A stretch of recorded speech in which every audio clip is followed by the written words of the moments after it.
Hello student, welcome to new way coaching classes. मैं Mamta Khandelwal.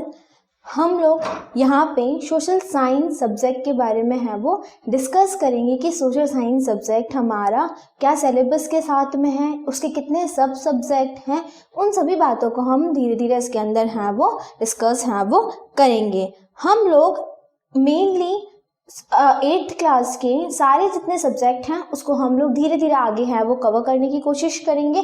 But फिलहाल मैं आपको यहाँ पे सोशल साइंस सब्जेक्ट का जो इंट्रोडक्शंस है, सोशल साइंस सब्जेक्ट के जो सब सब्जेक्ट हैं उसके अंदर क्या क्या चैप्टर और इसका क्या सिलेबस है वो रहता है, उसके बारे में मेनली मैं आज है वो आपको यहाँ पे बताऊंगी। हमारे सोशल साइंस सब्जेक्ट के 3 सब सब्जेक्ट हैं जो हैं हिस्ट्री, ज्योग्राफी एंड सिविक्स। हम सबसे पहले इन सब सब्जेक्ट्स के बारे में बात करने से पहले, उनके बारे में डिस्कस करने से पहले हम लोग बात करते हैं हमारे सोशल साइंस के बारे में कि सोशल साइंस, इसको जो सोशल साइंस एक नाम दिया गया है, इसका मीनिंग है वो क्या निकल कर है वो हमारा आता है। सोशल साइंस क्या है? सोशल साइंस के अंदर हम लोग हमारे ह्यूमंस की जो माइंडसेट की जो थ्योरी है, उसका जो सोचने का किसी भी चीज़ को लेकर जो तरीका है, हमारे नेचर, हमारा एनवायरनमेंट किस तरीके से ह्यूमंस के साथ में मिलकर काम करता है, किस तरीके से ह्यूमंस को डेवलप करने के लिए कौन कौन सी टेक्निक्स हैं वो इसके अंदर फॉलो की जाती हैं, उन सभी चीज़ों को हम सोशल साइंस के अंदर है वो स्टडी है वो करते हैं कि सोशल साइंस के अंदर हम हमारा ह्यूमन का एनवायरनमेंट के साथ में कनेक्शन है वो कैसा होता है।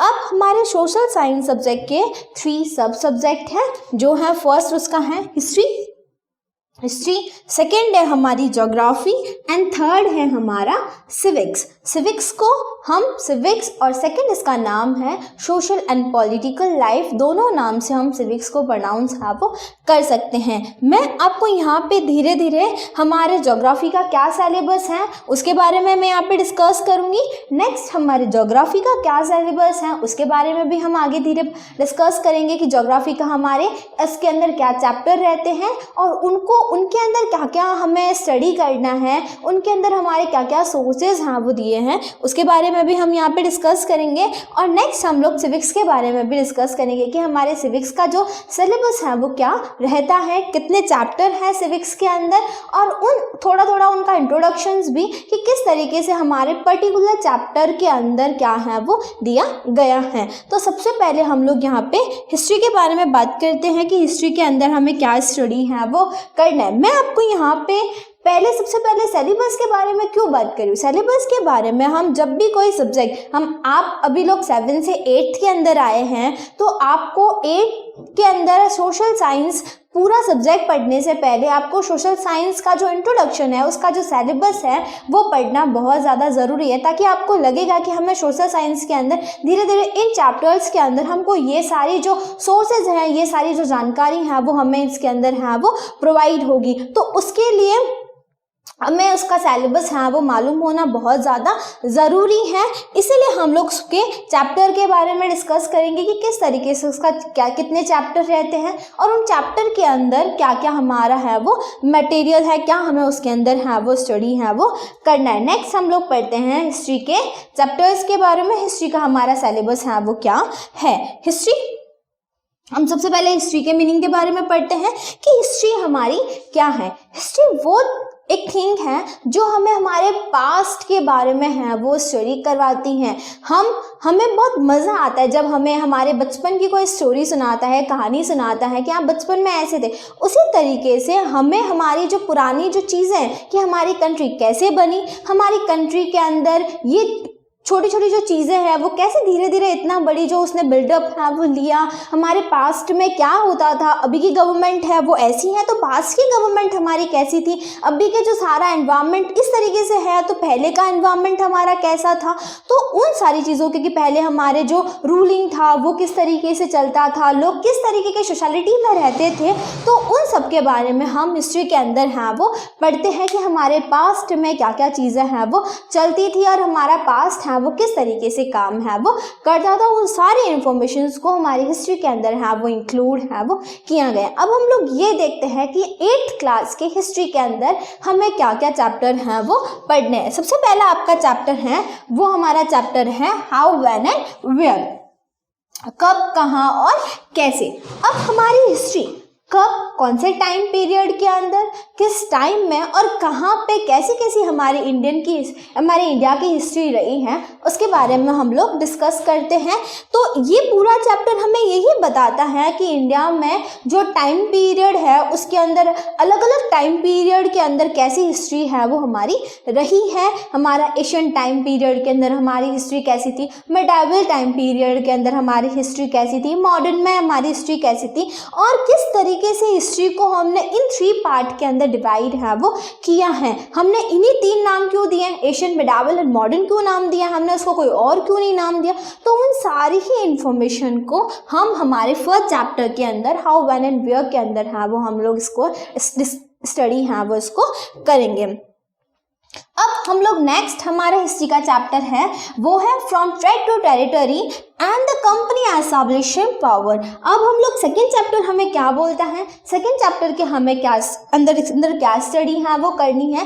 तो सेकेंड चैप्टर है वो है आपका ट्रेड टू टेरिटरी, कि किस तरीके से जो लोग इंडिया के अंदर ट्रेडिंग करने के लिए आए थे उन्होंने किस तरीके से धीरे धीरे इंडिया में टेरिटरी के ऊपर अपना कंट्रोल ओवर है वो लेने की कोशिश है वो की है। ये भी बहुत इंटरेस्टिंग है कि किस तरीके से हम लोग उनके कंट्रोल ओवर में धीरे धीरे आए। हमारा ऐसा कौन सा माइंडसेट था जो अभी हम लोग उसको नहीं कैचअप कर सकते। अभी हम लोग धीरे धीरे हमको ये समझ में आएगा कि बाहर की जो कंपनियां हैं उनके साथ में हमें किस तरीके से टैकल करना है ताकि हम लोग फिर उनके कंट्रोल ओवर में है वो नहीं आ जाए। तो इसी तरीके से हम लोग काम करने के लिए हमें ये चीज़ है वो पढ़ना बहुत ज़्यादा ज़रूरी है वो हो जाता है। तो हम लोग यहाँ पे देखेंगे कि किस तरीके से ब्रिटिशर्स ने, फ्रांसीसीज ने, हमारे डच ने या पोर्तुगीज ने किस तरीके से धीरे धीरे हमारी कंट्री में ट्रेडिंग करते हुए धीरे धीरे उन्होंने अपनी हमारे यहाँ की जो टेरिटरीज है उसको अपने कंट्रोल ओवर में है वो लाया था। बाकी जो 3 है जैसे कि हम लोग फ्रांसीसीज, डच एंड द पोर्तुगीज, इन्होंने हमारी टेरिटरी को कंट्रोल तो करने की कोशिश की थी बट वो उतना नहीं कर पाए। और धीरे धीरे जब ब्रिटिश ने हमारे कंट्री के अंदर एंटर किया तो उनको लगा कि यहाँ पे हमारा कुछ नहीं होने वाला है, तो उन्होंने यहाँ पे थोड़ा बहुत ट्रेड किया और फिर वो वापस अपनी कंट्री की ओर है वो चले गए। ब्रिटिश ने अपने इंडिया के अंदर है वो बहुत अच्छे से अपने पाव है वो जमा दिए। उन्होंने बहुत अच्छी से धीरे धीरे पूरे इंडिया को है वो अपने कंट्रोल ओवर में है वो ले लिया। नेक्स्ट हम लोग बात करेंगे किस तरीके से उन्होंने अपनी कंट्री, ब्रिटिशर्स ने अपनी कंपनी को यहाँ पे एस्टैब्लिश है वो किया और किस तरीके से और ज़्यादा पावरफुल है वो उसको बनाया। तो सेकेंड चैप्टर के अंदर हम लोग ये सारी चीज़ें हैं वो डिस्कस है वो करेंगे। थर्ड हमारा चैप्टर है वो है रूलिंग द कंट्री साइड। क्या होता है रूलिंग द कंट्री साइड? इस चैप्टर के अंदर हमें डिस्कस करना है कि किस तरीके से, मैंने ऊपर बता दिया है कि ब्रिटिशर्स किस तरीके से हमारे कंट्री में आकर उन्होंने ट्रेड से लेकर टेरिटरी को अपने कंट्रोल ओवर में करने की कोशिश की है। तो उन्होंने कैसे कंट्री बाय साइड या फिर हम बोल सकते हैं कि धीरे धीरे करके कैसे हमारे ऊपर रूलिंग की, उन सारे सोर्सेज को हम थर्ड चैप्टर के अंदर है वो स्टडी करेंगे। नेक्स्ट हमारा फोर्थ चैप्टर है। फोर्थ चैप्टर के अंदर क्या है? Tribals, dikus and the vision of golden age. अब सबसे पहले हम लोग फोर्थ चैप्टर का जो एक वर्ड है उसके अंदर लिखा हुआ है ट्राइबल्स। तो क्या मीनिंग होता है ट्राइबल्स का? ट्राइबल एक ऐसी कम्युनिटी है जिसका एक अपना आर्ट एंड कल्चर रहता है, जो मेनली फॉरेस्ट एरिया के अंदर रहती हैं, विलेजेस के अंदर रहती हैं और वो थोड़ा सा डेवलपमेंट को कम फॉलो करती हैं। वो लोग चाहते हैं कि हम जो हमारी जो जितनी भी पुरानी जो परंपराएं होती हैं वो उनको लेकर ज़्यादा है वो चलते हैं। उनको न्यू डेवलपमेंट बहुत कम पसंद होता है। वो लोग चाहते हैं कि हम नेचर के साथ में रहना उनको बहुत ज़्यादा पसंद है वो होता है। वो नेचर को मतलब अपना एक फ्रेंड मानकर है वो चलते हैं। तो ये ट्राइबल्स। डिकूज का क्या मीन होता है? डिकूज का मतलब है हमारी कंट्री के जो आउटसाइडर, जो हमारी कंट्री में जो बाहर से जो लोग आए थे, आउटसाइडर जो आए थे, उन्होंने किस तरीके से हमारे ट्राइबल्स को है वो परेशानी में डाला, किस तरीके से ट्राइबल्स को इफेक्ट किया, उस ट्राइबल्स कम्युनिटी को इफेक्ट किया। एंड सेकेंड है विजन ऑफ गोल्डन एज, की किस तरीके से उन्होंने ट्राइबल्स की एक नई एज, एक गोल्डन एज किस तरीके से है वो उसका विज़न हुआ, किस तरीके से हम उनकी नई एक गोल्डन एज आई जिसमें वो अपने आप को थोड़ा सा डिकूज से सेव करने की कोशिश कर सकते थे और डिकूज को अपना जो एरिया धीरे धीरे वो कवर कर रहे थे, उनको वहाँ से हटाकर फिर अपना जो एरिया है वो किस तरीके से अपने कंट्रोल ओवर में है वो ले। तो यहाँ पे हम ट्राइबल्स के डेवलपमेंट के बारे में, ट्राइबल्स का एक थोड़ा सा इम्पोर्टेंस कि हाँ ट्राइबल्स किस तरीके से इंडिपेंडेंट है वो होना सीख गए थे, वो सारी चीज़ें हम विजन ऑफ गोल्डन एज के अंदर है वो डिस्कस करेंगे। तो ये है हमारा चैप्टर नंबर 4। नेक्स्ट है हमारा चैप्टर नंबर 5 जो है when people rebel 1857 and after it. यहाँ पे एक डेट दी गई है जो है 1857, एक ईयर है 1857। हमारा इंडिया का सबसे बड़ा जो बैटल या हम बोल सकते हैं रिवॉल्ट, वो सबसे बड़ा जो रिवॉल्ट है जो हमने फाउट किया था वो था हमारे 1857 का। हमारा ब्रिटिशर्स के साथ में जो फर्स्ट फाउट था वो भी 1857 का यही रिवॉल्ट था, जिसने हमारे इंडिया को एक नई पोजीशन है वो देने की कोशिश की। हाँ, हम उस लड़ाई में नहीं जीत पाए, उस लड़ाई में हमने ब्रिटिशर्स को अपनी कंट्री से बाहर नहीं निकाला, बट हम उस लड़ाई से हमको बहुत सारी ऐसे सोर्सेज पता चल गए, ऐसी सारी चीज़ें पता चल गई जिससे हम आने वाले टाइम पीरियड में ब्रिटिशर्स से अच्छे से बैटल करके, अच्छे से उनसे रिवॉल्ट कर हम अपना पूरा इंडिया है वो उनसे ले सकते थे। एंड 1857 के बाद का जो भी टाइम पीरियड है वो भी इसके अंदर है वो डिस्क्राइब है वो किया गया है। तो ये है हमारा चैप्टर नंबर 5। नेक्स्ट है चैप्टर नंबर 6 जो है colonialism and the city, the story of imperial capital. अब कॉलोनिज्म क्या है?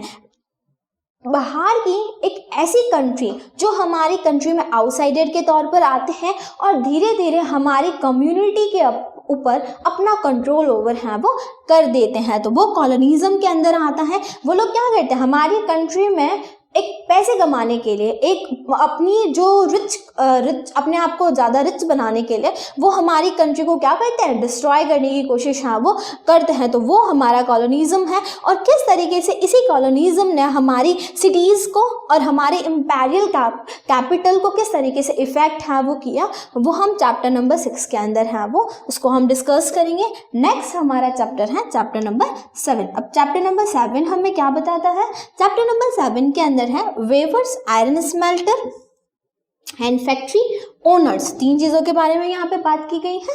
3 चीज़ें यहाँ पे हमको स्टडी करनी है। फर्स्ट है हमारा वेवर्स, यानी कि वेवर्स मीन्स जो कपड़ा बुनते हैं, जो कपड़ा बनाते हैं, उनको हम लोग वेवर्स बोलते हैं।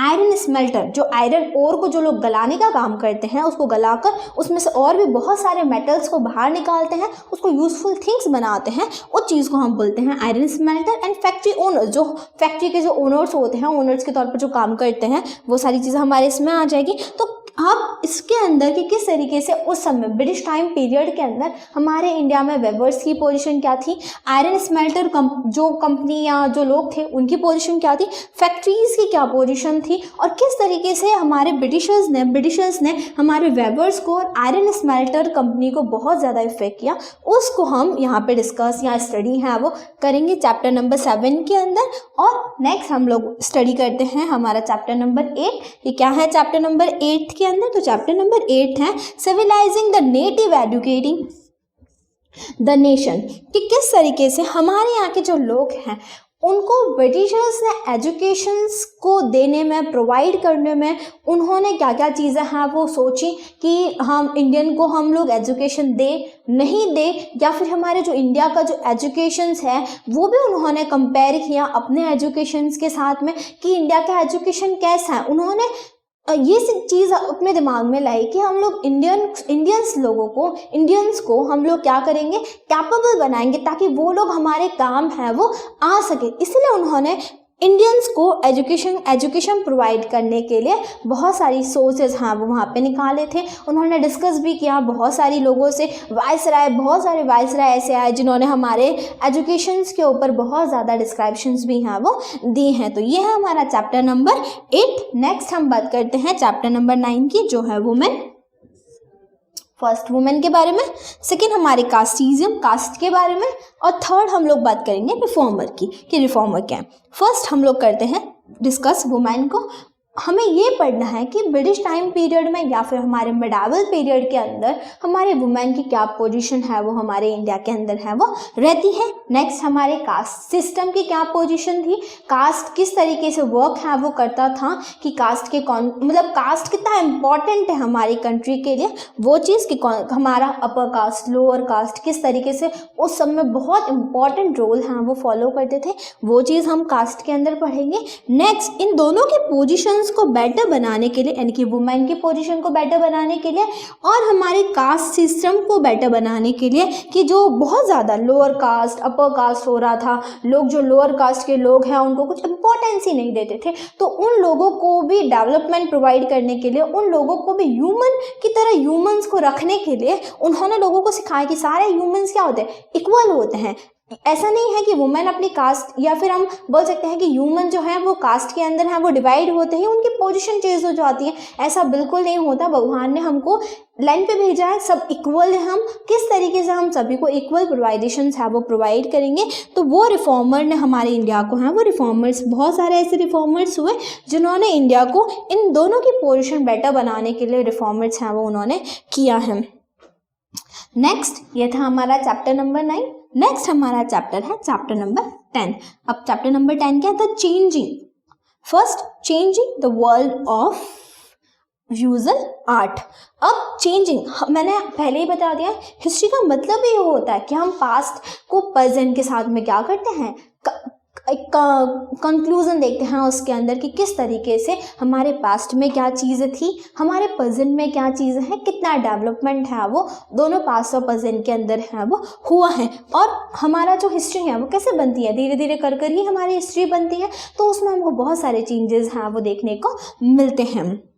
यहाँ पे मेनली हम 10 चैप्टर के अंदर उस चेंजेस को पढ़ेंगे जो हमारे आर्ट के अंदर है वो हुआ है, कि हमारे इंडिया की आर्ट कैसी थी, आर्ट कल्चर कैसा था, हमारे यहाँ के जो ड्राइंग्स हैं, जो पेंटिंग्स हैं वो किस तरीके से बहुत ज़्यादा इम्पोर्टेंस है वो अपने आप में है वो रखती थी, लोगों ने किस तरीके से आर्ट को भी बहुत ज़्यादा इम्पोर्टेंस है उस टाइम पीरियड के अंदर दी है, कि पहले की पेंटिंग्स कैसे लोग बनाते थे, धीरे धीरे उन्होंने अपने आर्ट को कैसे विजुअल करने की कोशिश है वो की है। तो इन दोनों को हम लोग इस 10 चैप्टर के अंदर है वो स्टडी है वो करेंगे। तो ये था हमारा चैप्टर नंबर 10। नेक्स्ट हमारा चैप्टर नंबर 11 है। चैप्टर नंबर 11 क्या है, the making of national movement 1870 and 1947। अब सबसे पहले मैंने आपको चैप्टर नंबर 5 में बोला था कि हमारा सबसे बड़ा बैटल था जो था 1857 का। उस बैटल ने हमारे अंदर बहुत इम्प्रोवाइज किया, बहुत हमको एक तरीके से डेवलप करने के लिए, एक तरीके से हमको स्ट्रॉन्ग बनाने की भी बहुत ज़्यादा कोशिश की, हमको एक प्रोवाइडेशन दिया कि हम ये सारी चीज़ें भी हैं वो कर सकते हैं, हम इंडिया को इस तरीके से भी इंडिपेंडेंट है वो बना सकते हैं। तो उस सारे मूवमेंट जितने भी 1857 के बाद में जो बहुत स्ट्रांगली जो मूवमेंट हुए, जिन्होंने ब्रिटिशर्स को पूरी तरीके से हिला के रख दिया, इंडियंस को बहुत ज़्यादा प्रोवाइडेशंस, किस तरीके से वो लोग अपनी जो प्रोवाइडेशंस के लिए ब्रिटिशर्स से बोल सकते हैं, ब्रिटिशर्स को बोल सकते हैं कि इंडियन को भी आप इंडिया में हो और इंडियंस को ही प्रोवाइडेशंस नहीं दे रहे हो, इंडियंस को ही इंपॉर्टेंस नहीं दे रहे हो, ऐसा तो नहीं चलेगा। तो हमने उसके लिए बहुत सारे मूवमेंट है वो किए, और लास्ट में 1817 और 1847 के जितने भी मूवमेंट हुए हैं उनको हम मोस्ट ऑफ 11 चैप्टर के अंदर है वो डिस्कस करेंगे। नेक्स्ट हमारा चैप्टर है इंडिया आफ्टर इंडिपेंडेंसी। अब हमने उससे पहले 1947 के बारे में बोला। 1947 आप सभी को पता है कि 1947 में हम लोगों को फ्रीडम है वो प्रोवाइड है वो हो गई थी, हम लोग इंडिपेंडेंट है वो हो गए थे। तो इंडिपेंडेंसी के बाद में 1947 के बाद में इंडिया में क्या क्या चेंजेस हैं वो आए, इंडिया किस तरीके से धीरे, इंडिया की पोजीशन उस समय बहुत डाउन हो गई थी, न इंडिया के पास में पैसा था, न एक थिंकिंग पावर थी, न थॉट्स थे कि हमें इंडिया को किस तरीके से आगे चलाना है, क्योंकि सारे लोग ने गवर्नमेंट उस समय हमारे लोगों की थी नहीं। तो किस तरीके से हमें हमारी गवर्नमेंट बनानी है, किस तरीके से हम इंडियन जो इतने मतलब इतना डाउनफॉल में आ गए उनको किस तरीके से उनका डेवलपमेंट है वो उनको देना है। तो वो सारी चीज़ें हैं वो हम इस चैप्टर के अंदर 12 चैप्टर के अंदर स्टडी करेंगे कि इंडिया हमारा आफ्टर इंडिपेंडेंसी है वो कैसा था। तो ये आपका पूरा का पूरा सिलेबस है वो आपका हिस्ट्री का सिलेबस है, और एक एक करके हम फर्स्ट चैप्टर से स्टार्ट करेंगे और धीरे धीरे हम सारे चैप्टर को आने वाले वीडियो के अंदर है वो डिस्कस करेंगे कि हमारा चैप्टर बाय चैप्टर है वो कैसा होगा।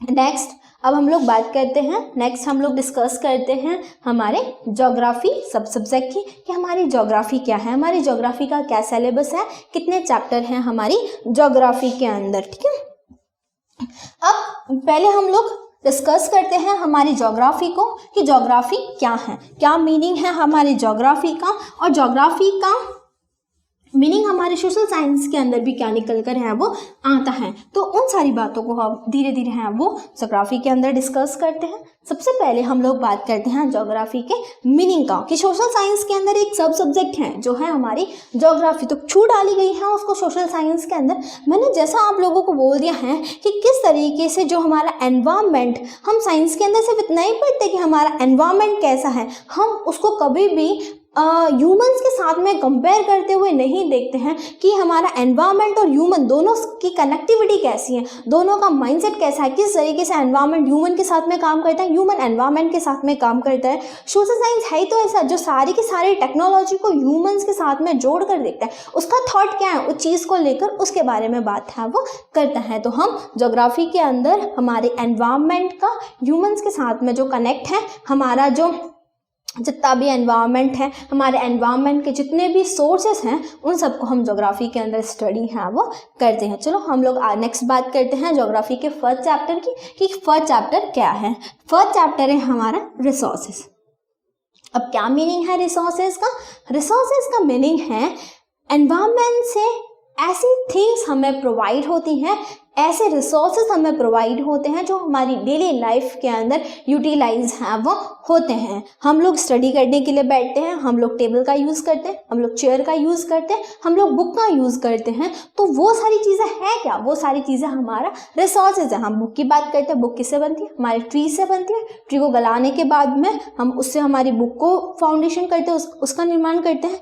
नेक्स्ट हम टेबल चेयर, अगर टेबल का आयरन का बना हुआ है तो आयरन भी हमको कहाँ से प्रोवाइड होता है? हमारे एनवायरनमेंट से प्रोवाइड होता है। नेक्स्ट अगर वो ही आपका फर्नीचर आपके वुड का है तो वुड किससे बना? वुड भी तो हमको कहाँ से मिलती है? हमारे एनवायरनमेंट से मिलती है।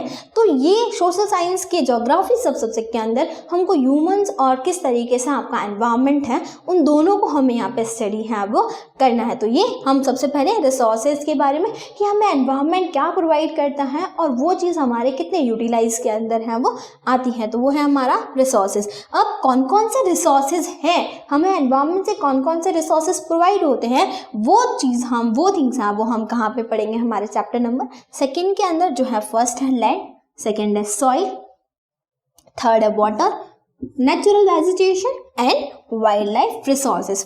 फर्स्ट हम लोग फर्स्ट ऑफ ऑल बात करते हैं हमारे लैंड की कि लैंड क्या है। लैंड नेचुरल रिसोर्सेज क्यों है? मैंने बता दिया है कि जो चीज़ हमारे डेली लाइफ के अंदर यूटिलाइज होती है, जिन चीज़ों को, ऐसी चीज़ें जो हमें एनवायरनमेंट से मिलती है और साथ ही साथ हमको यूज़ भी करते हैं, हमारी डेली लाइफ के अंदर उसका यूज़ भी है, तो उन चीज़ों को हम रिसोर्सेज बोलते हैं। तो लैंड आप सभी को पता है, लैंड के बिना तो हमारा कुछ भी काम है वो नहीं हो सकता है। हम लोग यहाँ पे एग्रीकल्चर करते हैं, रहते हैं, हमारा पूरा जो डिपेंड है वो हम पूरी की पूरी लैंड के ऊपर ही है वो डिपेंड है वो रहते, तो ये हमारा एक रिसोर्सेज है। नेक्स्ट हमारा रिसोर्स है वो है सॉइल। सॉइल भी आप लोगों को पता है हमारी फर्टिलिटी के लिए, हमारे क्रॉप को फर्टिलाइज प्रोवाइड करने के लिए, वो भी सारे न्यूट्रिशन वहीं से मिलते हैं क्रॉप को भी सॉइल से। नेक्स्ट हमारा जो सॉइल है वो हमारे जो भी बिल्डिंग्स वगैरह होती हैं, बिल्डिंग को बनाने के लिए, बिल्डिंग के स्ट्रक्चर के लिए भी बहुत ज़्यादा इंपॉर्टेंट होती हैं। तो सॉइल हमारे इस तरीके से रिसोर्सेज के तौर पे काम आता है। नेक्स्ट वाटर भी हमारे लिए बहुत ज़्यादा यूटिलाइजिंग है। वाटर के बिना ह्यूमंस वाटर के बिना रह ही नहीं सकता, उसको लिविंग करने के लिए, उसको चलने के लिए वाटर बहुत ज़्यादा इम्पॉर्टेंट है। नेक्स्ट है नेचुरल वेजिटेशन, यानी कि जितना ज़्यादा हमारे लिए वाटर यूज़फुल है, जितना ज़्यादा हम वाटर को यूज़ या फिर हमारे लिए जितना इम्पॉर्टेंट वाटर है उतना ही इम्पॉर्टेंट है हमारे लिए नेचुरल वेजिटेशंस, कि हम बिना खाने के, बिना फूड के भी है वो नहीं रह सकते हैं। ये हमारी बेसिक नीड्स है। नेक्स्ट हमारा रिसोर्स है वो है wild life resources. Wild life resources भी रिसोर्सेज के अंदर वो हमारे क्या यूज़ में आता है? अब वाइल्ड लाइफ हमारे नेचर की जो नेचरनेस है, उसकी जो एक बहुत ही ब्यूटीफुलनेस जो है, उसका जो एक सुंदर बनावट है, उसको क्रिएट करने के लिए, उसको ऐसा का ऐसा बने रहने के लिए हमारी वाइल्ड लाइफ रिसोर्सेज भी बहुत ज़्यादा ज़रूरी है। और हम तो पूरे ही नेचर के ऊपर डिपेंड है। जब हमारा नेचर है वो बहुत ज़्यादा अच्छा होगा तो हमारा क्या होगा, हमको भी बहुत सारी चीज़ें हैं वो उससे प्रोवाइड होगी। तो इसीलिए हमारी वाइल्ड लाइफ रिसोर्सेज भी बहुत ज़्यादा इंपॉर्टेंस है वो रखता है। थर्ड हम लोग चैप्टर हैं, चैप्टर थर्ड क्या है हमारा, मिनरल एंड पावर रिसोर्सेज। अब मिनरल एंड पावर रिसोर्सेज क्या है, मिनरल मीन्स है जो भी नेचर से हमको प्रोवाइड होता है, मिनरल्स के तौर पर जो चीज़ें हमें प्रोवाइड होती हैं, जैसे आयरन ओर हो गया, हमारा जो वुड हो गया, उसको हम कम लेते हैं, हमारा स्टोन वगैरह हो गया वो हो गया, हमारा जो गोल्ड हो गया, सिल्वर हो गया, तो वो सारी चीज़ें हैं वो हमारे मिनरल्स के अंदर है वो आती हैं, जो बिल्डिंग ब्लॉक्स के अंदर भी बहुत ज़्यादा यूज़फुल हैं। और भी बहुत सारे, आपको पता है आयरन का कितना यूज़ है आजकल की लाइफ के अंदर, फैक्ट्रीज़ वगैरह भी हैं, वो पूरी की पूरी मशीन्स वगैरह भी होती हैं, वो भी इसी के ऊपर डिपेंड होती हैं। तो हम लोग यहाँ पे मिनरल्स को पढ़ेंगे कि मिनरल्स का टाइप क्या है, कौन कौन से मिनरल्स हैं, वो किस तरीके से काम है वो हमारे करते हैं। नेक्स्ट है पावर रिसोर्सेज। इसी चैप्टर के अंदर पावर रिसोर्सेज क्या है, ऐसे रिसोर्सेज जिनसे हमें क्या मिलता है, एनर्जी मिलती है, हमको पावर मिलता है, वो सारी चीज़ें हैं वो हमारे पावर रिसोर्सेज के अंदर है वो आता है। तो उसके पावर रिसोर्सेज के अंदर कौन कौन से पावर रिसोर्सेज हैं, सनलाइट हो गया, हमारा जो सनलाइट से जो हमको एनर्जी प्रोवाइड होती हैं वो हो गई, हमें हाइड्रो इलेक्ट्रिसिटी है जो हमें वाटर से प्रोवाइड होती हैं, और नेक्स्ट हमारा विंडमिल हो गया, या फिर हम एटॉमिक एनर्जी से भी आजकल हम पावर रिसोर्सेज है वो यूज़ लेते हैं। एटॉमिक को भी हमने, एक तो क्या था एटॉमिक का कि वो सिर्फ उस हमारे जो वॉर वगैरह होते थे उसी में यूज़ आता है, नहीं, बट आजकल हम एटॉमिक एनर्जी को भी हमारे पावर रिसोर्सेज के तौर पर उसको भी काम में है वो हम लोग लेते हैं। तो ये है हमारा चैप्टर नंबर थर्ड। उसके बाद में चैप्टर है एग्रीकल्चर की। एग्रीकल्चर क्या है, एग्रीकल्चर मीन्स जो हम एक ही तरह की जो क्रॉप होती हैं उसको हम हमारे पूरे के पूरे एक फॉर्म के अंदर, एक लैंड स्ट्रक्चर के अंदर उसको सोइंग करते हैं, और किस तरीके की एग्रीकल्चर उसके अंदर सो होती है, हमें जो खाना मिलता है वो वाकई में कौन कौन से एक प्रोडक्शन से कैसे बनता है, वो उस पूरे मैनेजमेंट को हम एग्रीकल्चर के अंदर हैं वो स्टडी है वो करेंगे। नेक्स्ट हमारा है फिफ्थ चैप्टर, वो है इंडस्ट्रीज। अब जो चीज़ें हम एग्रीकल्चर के अंदर सोइंग करके जो चीज़ें हमको मिलती हैं एग्रीकल्चर के पूरे प्रोसेस के लास्ट में, उसी चीज़ों को हम और ज़्यादा अच्छा बनाने के लिए, और ज़्यादा उसको यूटिलाइज करने के लिए, और ज़्यादा उसको यूज़फुल बनाने के लिए उसको हम क्या करते हैं, इंडस्ट्रीज़ प्रोसेस के अंदर है वो लाते हैं। तो वो चीज़ भी हमारे लिए इंडस्ट्रीज़ भी हैं, वो आगे हम पढ़ेंगे कि किस टाइप की इंडस्ट्रीज़ होती हैं, इसके कितने टाइप हैं, हम कौन सी इंडस्ट्रीज़ में कैसा काम है वो करते हैं। नेक्स्ट हम लोग बात करते हैं, नेक्स्ट हम लोग किसके ऊपर डिस्कस करेंगे, हमारा लास्ट चैप्टर है ज्योग्राफी का, जो है ह्यूमन रिसोर्सेज। हम रिसोर्सेज के, मैंने रिसोर्सेज का मीनिंग आपको पहले ही बता दिया कि रिसोर्सेज क्या है। अब ह्यूमन रिसोर्सेज क्या है, जो रिसोर्सेज हमको नेचर से मिलते हैं उसके अंदर ह्यूमन अपना क्रिएटिव माइंड सेट करता है, अपने अकॉर्डिंग उसको स्ट्रक्चर देने की कोशिश करता है, अपने अनुसार उसको ढाल देता है, अपने अकॉर्डिंग बना देता है, अपनी और ज़्यादा यूटिलाइज में लाने के लिए उसको और ज़्यादा इंपॉर्टेंस दे देता है। तो वो सारी रिसोर्सेज हैं वो क्या हो जाते हैं, ह्यूमन रिसोर्सेज हैं वो हो जाते हैं, जो नेचर और ह्यूमन दोनों से मिलकर है वो बनते हैं। तो ये पूरा का पूरा सिलेबस है वो है आपका ज्योग्राफी का सिलेबस। नेक्स्ट हम लोग डिस्कस करेंगे हमारे सिविक्स के सिलेबस की, कि सिविक्स का सिलेबस हमारा क्या है, सिविक्स में कितने चैप्टर हैं, और हमें पर्टिकुलर चैप्टर के अंदर भी क्या डिस्कस है वो करना है, या क्या स्टडी है वो मेनली हमें पर्टिकुलर चैप्टर के अंदर है वो करनी है। चलो नेक्स्ट बात करते हैं हम लोग हमारे सिविक्स की, कि सिविक्स क्या है। सिविक्स को मैंने आपको बता दिया, सिविक्स को हम पॉलिटिकल एंड सोशल लाइफ भी हैं वो बोलते हैं, दोनों नाम से हम इसको प्रोनाउंस है वो मोस्ट ऑफ है वो कर सकते हैं। आप चाहो तो उसको सोशल एंड पॉलिटिकल लाइफ भी बोलो उसको, और चाहो तो आप सिविक्स, दोनों चीज़ें हैं वो हम दोनों नाम से उसको प्रोनाउंस है वो कर सकते हैं। तो सिविक्स एक ऐसा सब्जेक्ट है जो हमारी सोशलिटी को, हमारी जो सोशलिटी है, हमारा जो समाज है वो किस तरीके से काम करता है, हमारी जो पूरा कंट्री है वो एक किस बेसिक स्ट्रक्चर के ऊपर खड़ा है, उसको रन करवाने के लिए ह्यूमंस का जो एक माइंड होता है उसको किस तरीके से काम करवाने के लिए, उसको चलाने के लिए रूल्स एंड रेगुलेशंस हो गई, हमारी गवर्नमेंट हो गई, हमारे ह्यूमंस का जो नेचर है वो कैसा है, वो सारी चीज़ें हमें धीरे धीरे हमारे सिविक्स के अंदर है वो स्टडी है वो करनी है कि ह्यूमंस की खुद की बेसिक नीड्स क्या हैं, उसको क्या चाहिए और किस तरीके से गवर्नमेंट इसको पूरा है वो करेगी, एक कंट्री किस तरीके से रन है वो करती है, वो सारी चीज़ें हम सिविक्स के अंदर है वो मोस्ट ऑफ है वो पढ़ते हैं। तो सिविक्स का फर्स्ट चैप्टर है वो हमारा है इंडियन कॉन्स्टिट्यूशन। इंडियन कॉन्स्टिट्यूशन क्या है, व्हाट इज कॉन्स्टिट्यूशन? कॉन्स्टिट्यूशन एक ऐसा थिंग्स हैं जो राइटन फॉर्म में है और राइटन फॉर्म में रूल्स रेगुलेशंस को लेते हुए उसके अंदर हमारे फंडामेंटल राइट्स, हमारी ड्यूटीज़ भी इंक्लूड हैं। तो इन सारी चीज़ों से मिलकर एक थिंग बना हुआ है, हमारे लिए एक सोर्स बना हुआ है, उसको हम लोग क्या बोलते हैं, कॉन्स्टिट्यूशन बोलते हैं, जो कंट्री को रन करने के लिए, कंट्री को चलाने के लिए बहुत ज़्यादा ज़रूरी है वो हो जाता है। और सबसे बड़ी बात ये हमारा क्या है, एक राइटन फॉर्म में है और बहुत बड़ा कॉन्स्टिट्यूशन है हमारे इंडिया का। बोला जाता है कि सबसे राइटन जो कॉन्स्टिट्यूशन है, सबसे जो लास्ट राइटन कॉन्स्टिट्यूशन है वो है इंडिया का। तो ये सारी चीज़ें नीचे की जितनी भी सारी चीज़ें हमारी हैं वो हमारे कॉन्स्टिट्यूशंस के अकॉर्डिंग है वो चलती हैं, हम लोग हमारे कॉन्स्टिट्यूशन के अकॉर्डिंग चलते हैं, हमारी गवर्नमेंट हमारे कॉन्स्टिट्यूशन के अकॉर्डिंग है वो चलती हैं। तो ये हमारा, हम इसमें पढ़ेंगे कि हमारा इंडिया का कॉन्स्टिट्यूशन है वो कैसा है। नेक्स्ट हमारा चैप्टर है वो अंडरस्टैंडिंग सेकुलरिज्म। अब सेकुलरिज्म क्या है? सेकुलरिज्म मीन्स कि एक ऐसी कंट्री या फिर एक ऐसा सोर्स जहाँ पे पर्टिकुलर सारे रिलीजियंस को इक्वल प्रोवाइडेशंस है वो मिलती हैं, उसको हम लोग बोलते हैं सेकुलरिज्म। कि यहाँ पे किसी पर्टिकुलर रीजन को इम्पोर्टेंस ना देते हुए सारे रिलीजन्स को क्या दी जाती है, इक्वल इम्पोर्टेंस है वो दी जाती हैं। और हम सभी को पता है कि इंडिया में कोई पर्टिकुलर एक भी स्टेट ऐसा नहीं है जो पर्टिकुलर रिलीजन के ऊपर बेस्ड हो। जैसे राजस्थान है तो राजस्थान को हम बोल सकते हैं क्या एक ये हिंदुज़्म के ऊपर बेस्ड है, ये मुस्लिम के ऊपर बेस्ड है, नहीं। हमारा इंडिया क्या करता है, सेक्युलर वर्ल्ड को फॉलो है वो करता है, जिसका मीनिंग है कि सारे रिलीजियंस को इक्वल प्रोवाइडेशन है वो देनी है। आगे और भी ज़्यादा हम सेक्युलरिज्म को चैप्टर के अंदर है वो स्टडी है वो करेंगे। नेक्स्ट हम लोग पढ़ते हैं why do we need a parliament, हमें पार्लियामेंट की ज़रूरत है वो क्यों पड़ती है। तो सबसे पहले हम पढ़ते हैं व्हाट इज पार्लियामेंट, कि पार्लियामेंट क्या है।